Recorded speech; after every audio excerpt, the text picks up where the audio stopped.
Afternoon, everyone. Coming to you from a rather warm and close and humid South Wales today. I hope that you are staying cool and getting your fluids in and enjoying yourself. So I'm coming to you on day 10 of my 100% carnivore diet.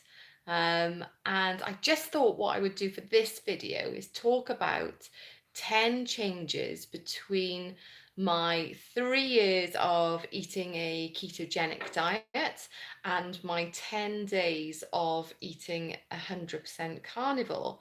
Um, to be honest, I am surprised at the number of changes there have been, and I guess the powerfulness and the level that I have experienced these changes in such a short period of time. So I thought that's what we would do today, and hopefully I won't melt, the dog won't bark her head off, and no one will knock the door in the next couple of minutes. Anyway, so I've got little notes here, so do excuse me if I just go and grab them, because what I want to do is make sure that I actually cover this stuff off correctly and thoroughly for you. So the first thing to talk about then, I guess, is weight. Now, I was not overweight when I started my carnivore journey. I was already a healthy weight. I had put on some, there goes the dog, someone walks past, I knew it would happen. I had put on some lean mass weight since January this year, because I have been at the gym and I have been working out and lifting quite heavy.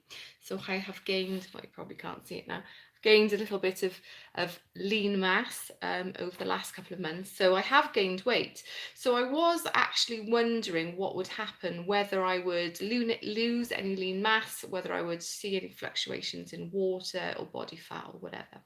So we're 10 days in, and we are 8 pounds down, which is a shocker, to be honest. I kind of was expecting a bit of a water weight loss. However, I estimated the water weight to be around the £6 mark, and we've continued to lose weight past then. Whether that is lean mass or muscle mass is really tricky for me to be able to tell. I didn't have any accurate...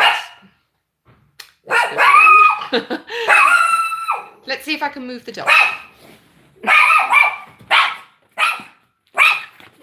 Let's grab him. This is the reality of going live, isn't it? Just moving the dog. You sit by there. Good girl. So we move her out the way. And she'll continue to bark, but it won't be as loud. Yeah, so £8 is more than I expected. I am assuming that is a body fat loss. I'm hoping it's not a lean mass lost.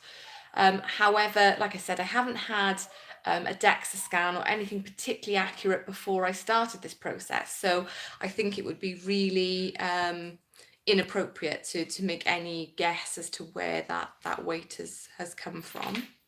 So that's the first thing. The second thing then, I think, is a general feeling of less puffiness in my skin, in my face and everything else. It seems to be that as some of the more inflammatory plants which I was eating have come out of the diet, I seem to have lost a little bit of puffiness and a little bit of water retention all over my body, but particularly my face. I'm sure you can go back to look at some of my videos to see if you can see any difference. I do feel a slight difference in the puffiness of my skin, but it hasn't gone dry. My skin hasn't gone dry or anything like that. So it's not that I've lost hydration in the skin. The skin's not peeling or dry in any way, considering how much sun I've had recently. Yeah, so there is a general feeling of lower water retention there. So the third thing then is digestion. I wish there weren't so many people going past my house. Digestion. And I think this, for a lot of people, when you talk about going carnivore and taking plants out of the diet, it's probably the one thing that people talk about the most and they're most interested in. And all I can say is that since fibre has come out of my diet, my digestion has become really, really good. And I mean just normal, quiet. I've had no issues whatsoever with constipation or diarrhea or anything.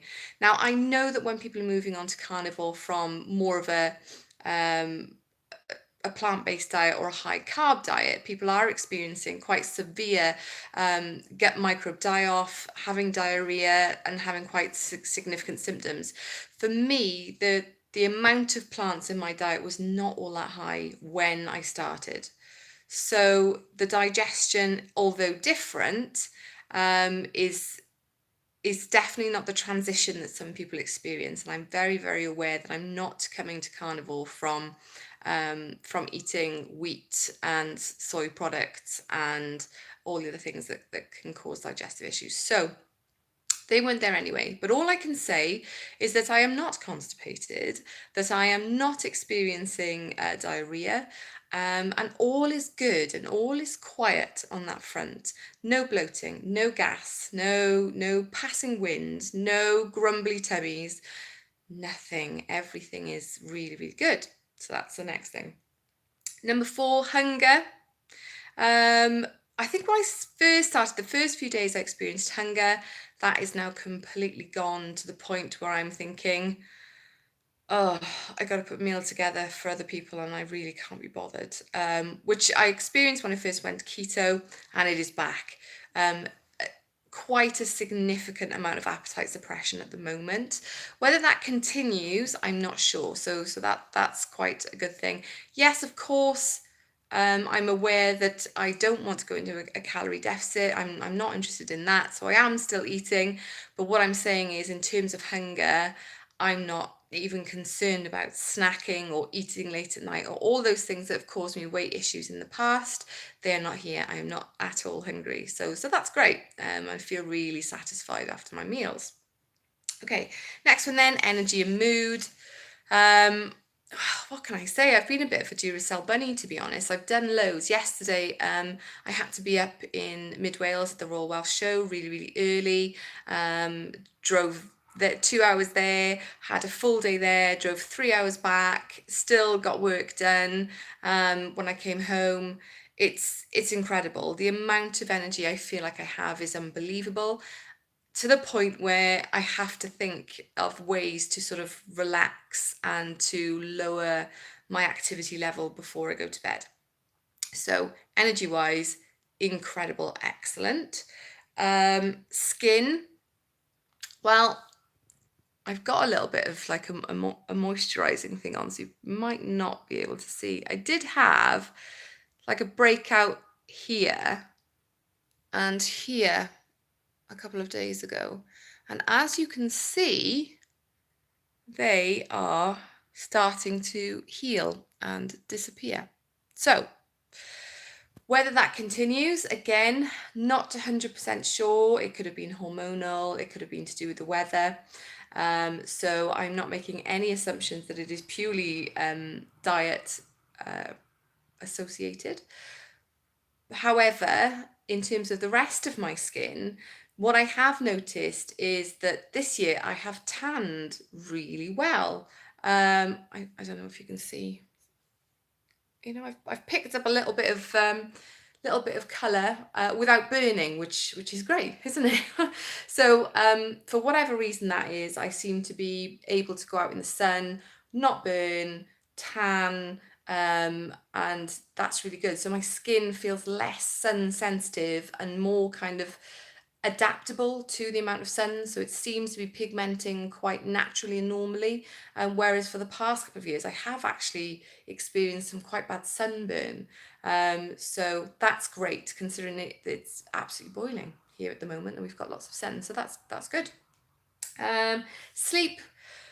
My sleep, once I get to sleep, has been really good. So I'm sleeping really deeply and I'm sleeping all night, which is fantastic. My only issue at the moment is actually relaxing my mind enough. Sorry, I'm just moving the camera a bit. Relaxing my mind enough to go off to sleep. So that's the only thing I can say at the moment. I'm still probably asleep by about half midnight or something like that. However, I do feel that I am still quite alert and awake quite late in the evening. So, but at least when I am sleeping, I'm getting a full night's sleep, and I do feel really rested. I'm certainly not feeling tired or sleep deprived or anything like that. So I do think it's literally a lower requirement for sleep rather than a less of an ability to sleep. Because once I get to sleep, I'm fine. Okay, so exercise. As you know, I work out about 3 to 5 times a week. I seem to have made a slight change to the sort of the maximum amount of weight that I can lift. That seems to be slightly lower than it was a couple of weeks ago. However, my cardio and my general willingness to move my body around seems to have improved. So I think that I'm going through a bit of an adaptation phase in terms of the sort of explosive power and the sort of maximum output of my muscle. And again, I'm more than happy to see how it goes, because at the moment I still really enjoy working out, and the cardio and everything else feels really, really good at the moment. So that's quite an interesting thing, because I was wondering what the cardio would be like in a zero carb, zero dietary carb environment, because obviously we're never zero carb. Okay, so moving on, 2 more left, we're nearly there. Focus and calmness. Now, as you know, I was a vegan for 3 years, and started that about 6 years ago and ended that about 3 years ago. And when I was a vegan, I suffered from low self-esteem, paranoia, and just a general feeling of anxiety sometimes.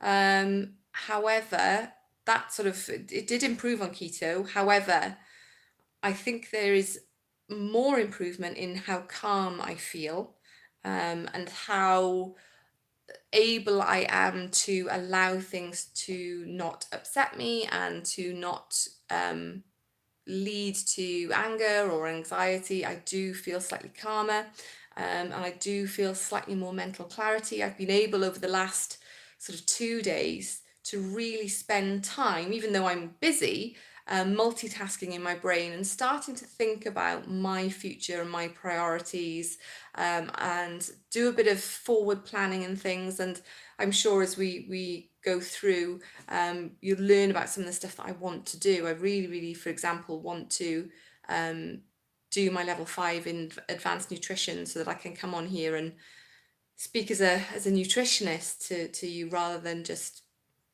catching the Welsh woman.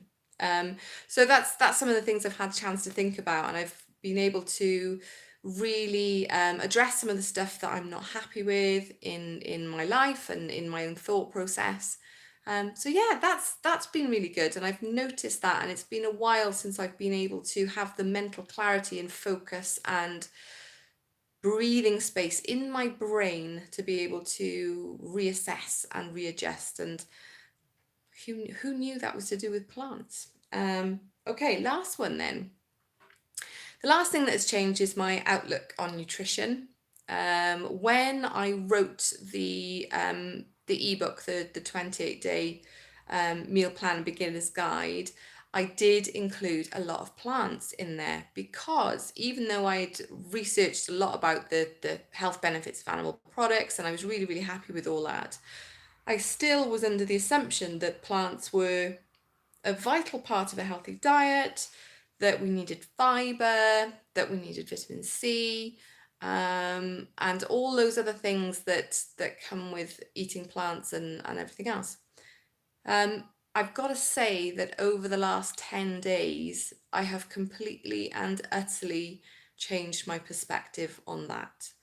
And how I move forward from here, I'm not sure, but I certainly do know that when previously I have talked about plant matter and plant foods, although I knew there were people who were thriving without them, I still had that, I was still clinging to that long held view that you know, salads and vegetables and green leafy vegetables and all these things were you know, almost superfoods. I happen to know that they were doing me no favors at all. I feel so much better than now that they're not in my body. So again, that is a significant change. It means I'm gonna have to write another book, I guess, at some point to talk about nutrition for carnivores and you know, how to eat carnivorously in the UK and how to address some of the assumptions around this way of eating. So yeah, that's a really big change as well. I think the next couple of videos I want to talk about some of the ethical implications of eating a carnivore diet. I want to talk about welfare standards, farming methods, sustainability, and address some of the other reasons that maybe people have been put off eating meat. And I also want to talk about the evolution of the human diet and why I think that my Northern European human Homo sapien, little bit of Neanderthal body is telling me to eat meat. And I think that'll be really, really interesting. So um, I hope you've enjoyed this little chat. I know I should be doing them later so that you guys in the US actually can come on live. But I will be reading all the comments and everything that you ask me. I would love you to share these videos. I want to take you on a bit of a journey now. Now that I've spent a couple of days thinking about what I want to do from here, there will be a journey. I want to send this message to a wide audience. I want to do it with significant authority. And I want to take you with me on that journey so that we can create the revolution which will touch 1 million lives, which is what I want to do before I shuffle off my own mortal coil. So anyway, I will speak to you soon. This has been ages, so I will let you go. And please get in touch with me. I want to talk about this journey with as many people as possible. So hook me up. Bye.